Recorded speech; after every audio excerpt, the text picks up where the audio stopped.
Hi, my name's Nam. I am one of the co-founders of an organization called Monkey DAO, which is based around an NFT on Solana. We really focus around basically everything that we can do, not only as a venture studio, but also as an incubator and a general community get-together. I'm very glad to be joined here by Stacie and Amanda Terry, who I'll let introduce themselves. Hey, I'm Stacie and I'm a digital artist specializing in 3D animation, NFTs, and I'm a co-founder of X11, which is a creative studio working with Web3 and Metaverse. Hi, my name is Amanda Terry. I'm co-founder and chief operating officer for MetaGood. MetaGood is the company behind NFT collection On-Chain-Monkey. We started the company in May 21. We were the first profile pic collection, 10,000, done in a single Ethereum transaction back in September 21. Then we made history again this last February as the first 10,000 NFTs we brought on-chain into Bitcoin. We've created a DAO where we put 50% of our public mint revenues. It has about 2,000 ETH in it, so depending on the price of Ethereum, whatever, $3.8 million.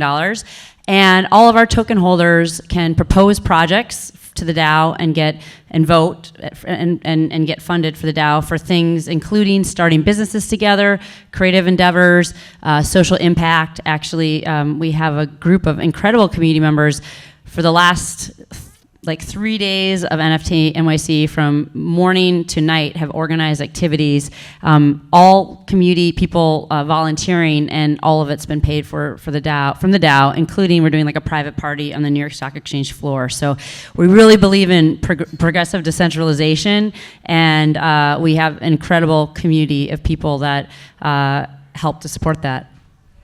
Well, appreciate any opportunity to get up to monkey business, especially on such a big stage as the stock exchange floor. So really quick, I'm also going to steal the show of hands from the last segment. How many of you, are members of a DAO? Right? How many of you vote in your local elections? Sweet.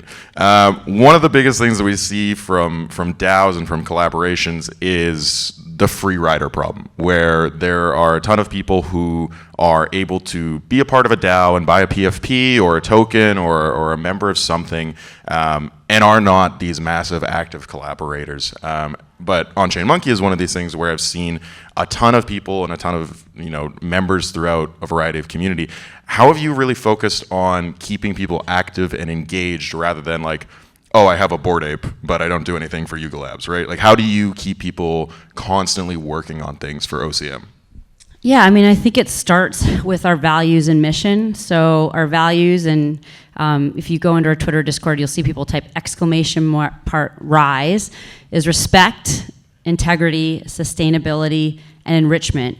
And so we've attracted people that believe in those core values. Then we've also launched a fungible token called the Banana Token. So if you connect your wallet and your holder to the onchainmonkey.com website, and you start tweeting at On-Chain-Monkey, or you give a banana, you can earn a banana. It's actually a way of kind of rewarding good behavior in our community. And so we've kind of attracted these people that really want to build alongside us. And we're fortunate to say we work with Nouns DAO, the Prop House infrastructure, so shout out to them. And we have one of the most active engagement rates in terms of voting. On average, it's over 3,000 votes per big vote. So it's pretty incredible, actually. And yeah, I think it starts with values. Obviously, keeping people engaged through the Banana Token is another kind of element, which is very unique, in terms of integration with Twitter and Discord. And then, I think, we even hired a DAO coordinator who's a contractor paid for by the DAO just this last season. So we've done 2 seasons of the DAO. One was around OCM brand and community building, and the one we're in now is around building the bananas economy, so goods and services that are available for bananas. And so people are coming up with incredible ideas of things that are redeemable for bananas. Right now, this hat would be 100 bananas in our merch store. People play poker using the bananas as ante. We've done banana auctions for IRL events, like kind of NASCAR pit passes for the races. So we're building out a real ecosystem where these banana tokens have value in our community and outside. Perfect. I appreciate you running everybody through it. One of the big things that I think we see in humans in general, right, is the difference between collaboration and competition. If you collaborate with everybody, you will eventually get eaten by someone who is just pure competition. And if you're, competing with everybody, you will end up getting nowhere because you won't have anybody to fall back on.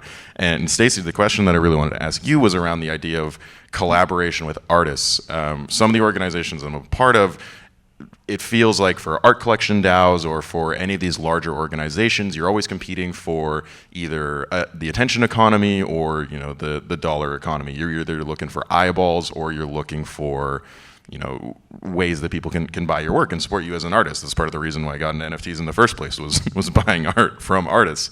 How have you experienced that with DAOs or in any case? I know that you're a part of a couple of different projects, if you want to touch on either one of those. Yeah, definitely. So I just love how you describe the whole process, because I have a background in fine art, and I don't know how many of you are maybe in any way involved in the art world that's outside of the NFT world. And it's very much like you said, there's huge competition for gallery representation, for attention, for just getting your CV filled with impressive names.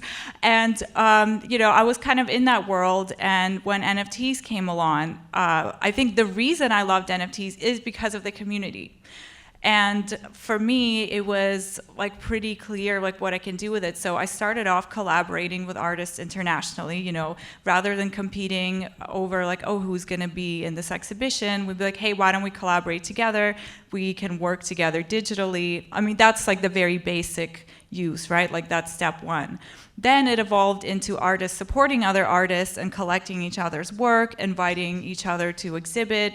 So basically, NFTs gave everyone the opportunity to be an art collector, an artist, a curator, just so many things. For example, I recently curated an exhibition in my metaverse space that I built to show off the works of other artists. And one of the artists, two of the artists were my collectors who are also artists, and I invited them to participate. The third artist was a curator who exhibited my NFT in an IRL gallery the year before. And then yesterday, half of us met up at NFT.NYC, and it was so great, to see these people in person and to not see them as a competition and not see them oh, how come she gets to work with these big brands? How come this person's work is collected? Instead of seeing it like that, you just have so many more opportunities to create something new. And I really see NFTs as a new medium of art. I don't really see it necessarily as a picture or a video that you mint. I think that it can be its own medium. And another thing that I'm seeing quite a bit is how NFTs and how people can collaborate in the metaverse. And I want to quickly touch upon that. So at the moment, I've just launched a project called Spirit Realm, which is a DAO-style film. So we just released part 1 today, and our community members get to vote on how the movie goes. And we also have a metaverse that's a part of that film. And so we were building, we're a very new project, but we were building our community by facilitating exhibitions for other artists, by connecting them with curators and buyers. So I feel that that's my way of giving back to my community. So I'm a part of the exhibition because I built the space, this kind of surreal spirit realm, rather than a basic white wall gallery, and that's my contribution. But now the other artists can jump in, and then they can contribute their artwork. And then, so how the film is going to go is not only will our community members vote on how the film goes, but we are also going to have different contests and other, right now most of our community are other artists, but it's open to anyone, and people can maybe submit their own fashion design that will be turned into a digital garment that the characters will wear in the film. So we really want to explore collaboration. To me, that's the main, that's why I'm in Web3. That's why I'm here. That's why I'm switched over, and I'm never going back to the traditional, boring, old school gallery life.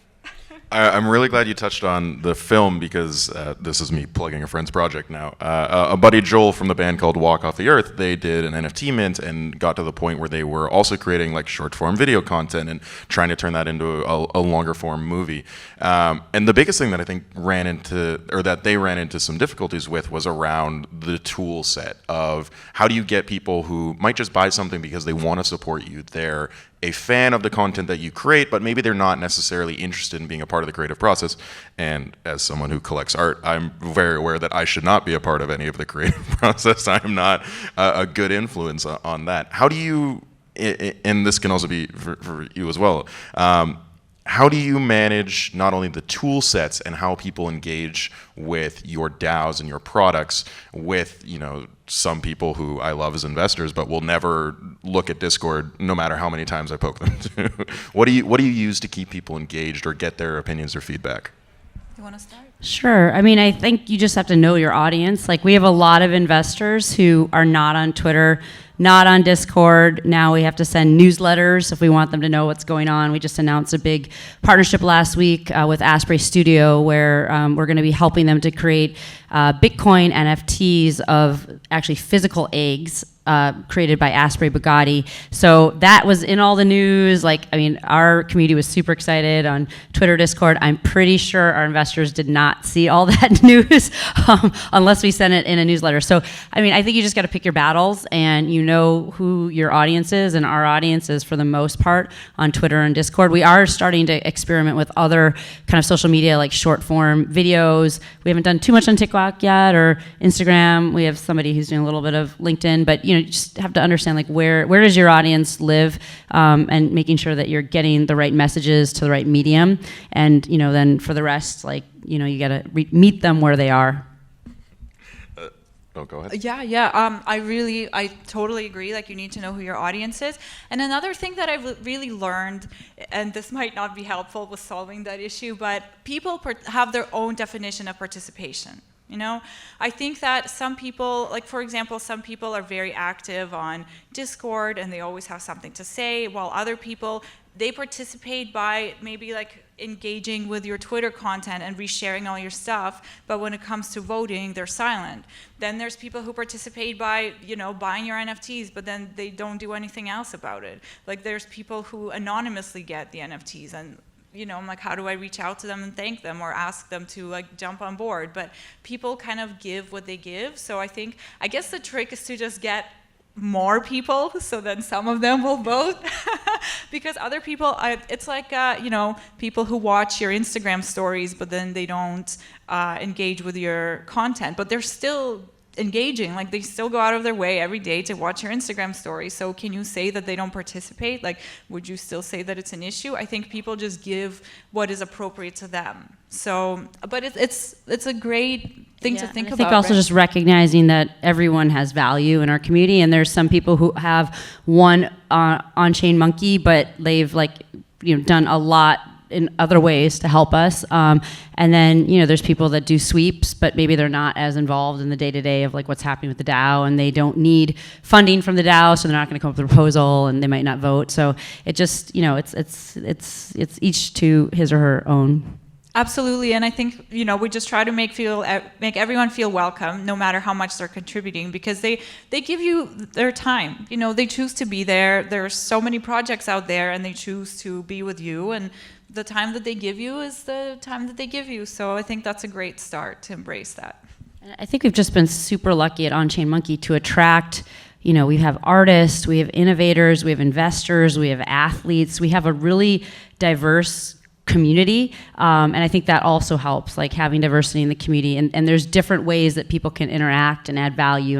Some of our investors, we had a poker tournament where people obviously had to buy in with their bananas, and we had Owen Wilson and Woody Harrelson and Charlie Lee, the creative Litecoin, who are all investors, come in and interact with our community and play poker with them, right? So it's they've invested, they also bring IRL, or I should say on Zoom utility to our community to play poker. There's other people that have volunteered. We have a small grants committee, so they're actually running a lot of the IRL stuff, and they spent hours and hours going through proposals, debating. This is all volunteer work, right? So it's how can you say that it's better to have Owen Wilson playing poker with your community and that group that was on that night versus people who are spending hours to help put together what we have been doing this week in New York. Really, both are valuable. Absolutely. I really love what you said about having a diverse community. I think that NFTs, like the NFT and Web3 world, are very special for that reason, because you really do get people who might have different interests coming together. For example, like I want to quickly talk about digital fashion NFTs. Something like that. So you have people who are interested in sustainability, people who come from a traditional fashion background, and 3D technicians who all come together. Why else would these people ever work together in such a setting? And then they create something truly unique because they have this conversation, they have different backgrounds, and then that's how new things are born. So I think that diversity in your community creates the best type of collaborations.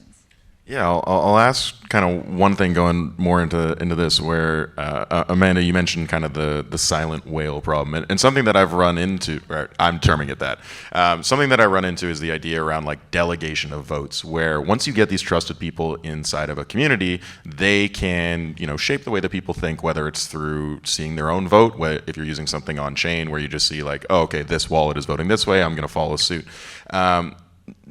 How do you guys feel about like the idea that influencers inside of communities or whale wallets or people who just have a lot of governance say might have more of an impact, even more so than just like linear voting power? Do you ever think there's a purpose to like kind of limit large stakeholders in a DAO in favor of making sure that the smaller voices kind of shine through, or is linear voting just kind of the way that you want to approach it? I mean, I think it's more the ability of the platforms and the technology that we use. Like, we actually wanted to have our OCM Genesis, which was our initial collection, which is a higher floor, have more votes than our Karma, right? But it actually wasn't technically possible, the stuff that we wanted to do. So yes, I think we would like to do some more advanced stuff, but we're a little bit like, for the platforms that we're using, a lot of that's like today not possible, but I'm sure there are platforms that are trying to address that.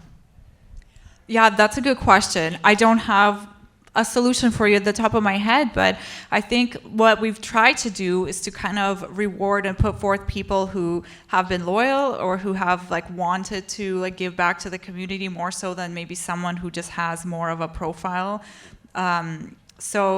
But it's tough. It's a tough call. What do you think about that? Yeah, we run into the problem around like multi-tiered governance issues, whether it's people who are very public as an influencer, or somebody who, and not to use that term lightly, like someone who literally influences opinion, or whether it's a situation around just trusted community members who are making certain decisions, even if they only have a small vote.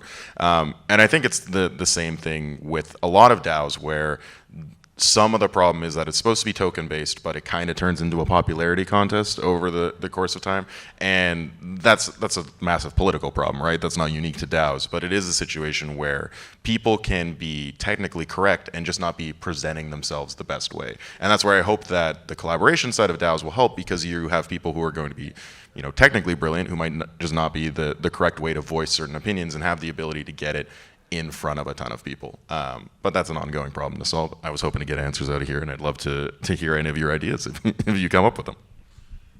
I think we're just seeing old problems showing up in new technology. So this is, my gosh, it's a political issue. Yeah, and democracy, exactly, right? Like big political powers versus single votes, even big states, small states. It's a lot of the same problems, I think, that democracy faces that we haven't quite solved yet either. Yeah, and you'll still see, the drama of it all in a DAO. So I was going to ask if you had any specific voting states that are popping up in OCM, if there's great banana republics of any kind. Geez, there are some communities. So when we launched, we were free mint September 2021. Roam from Dapper Labs tweeted about us, and they were all minted within 4 hours.